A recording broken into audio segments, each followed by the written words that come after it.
Im Koran gibt es 15 Verse, die Stellen der Rezitationsniederwerfung Sujuda Tilawa sind. Sie begegnen uns während der Koranrezitation oder beim Zuhören inmitten des Gebets oder außerhalb davon. Welche Regeln gibt es also dazu? Was sagt man dabei und ist dafür Gebetsforschung und Ausrichtung zur Qibla Bedingung? Alle Regeln der Rezitationsniederwerfung in diesem Video zusammengefasst.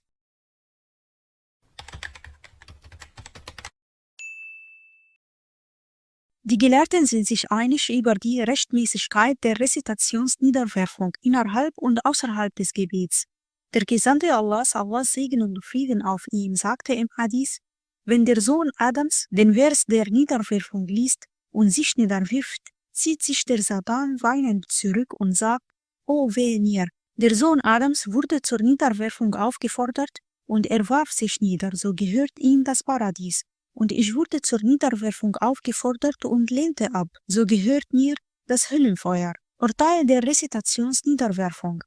Die Rezitationsniederwerfung ist empfohlen, mustahab, und nicht verpflichtend, wajib, weil der Gesandte Allahs, Allahs Segen und Frieden auf ihm, sie manchmal unterließ. Das Wie. Wie macht man die Rezitationsniederwerfung und was sagt man dabei? 1. Takbir beim Niederwerfen sprechen und ohne Takbir wieder aufstehen. Takbir, das heißt Allahu Akbar sagen. 2. Ohne Tashahhud oder Taslim. 3.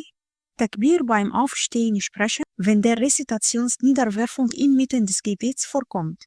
Inmitten des Gebets, das heißt, wenn man nach der Fatiha Koranverse liest, welche eine Stelle der Rezitationsniederwerfung beinhalten. 4. Bei der Rezitationsniederwerfung sagt man, was man normal bei der Niederwerfung des Gebets sagt, nämlich: Gepriesen sei mein Herr, der Höchste. Subhana Rabbiyal A'la.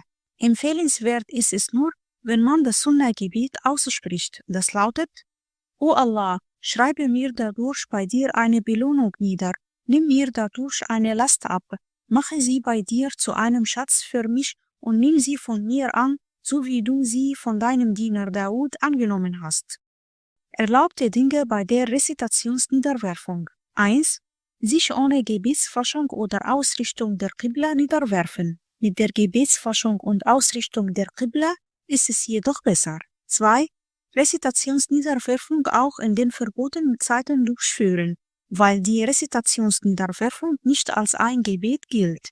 Verbotene Zeiten, das heißt die Zeiten, wo das Sunnah-Gebet verboten sind. 3. Wenn man einen Vers der Niederwerfung wiederholt, um ihn auswendig zu lernen, genügt eine einzige Niederwerfung, um Schwierigkeiten und Belastung abzuwenden. Rezitationsniederwerfung, wenn man ein Zuhörer ist. 1. Die Rezitationsniederwerfung ist für den Rezitator und den Zuhörer empfohlen. Wenn der Rezitator den Vers der Niederwerfung liest und Leute bei ihm sind, die seine Rezitation hören, werfen sie sich nieder, nur wenn der Rezitator sich niederwirft. 2.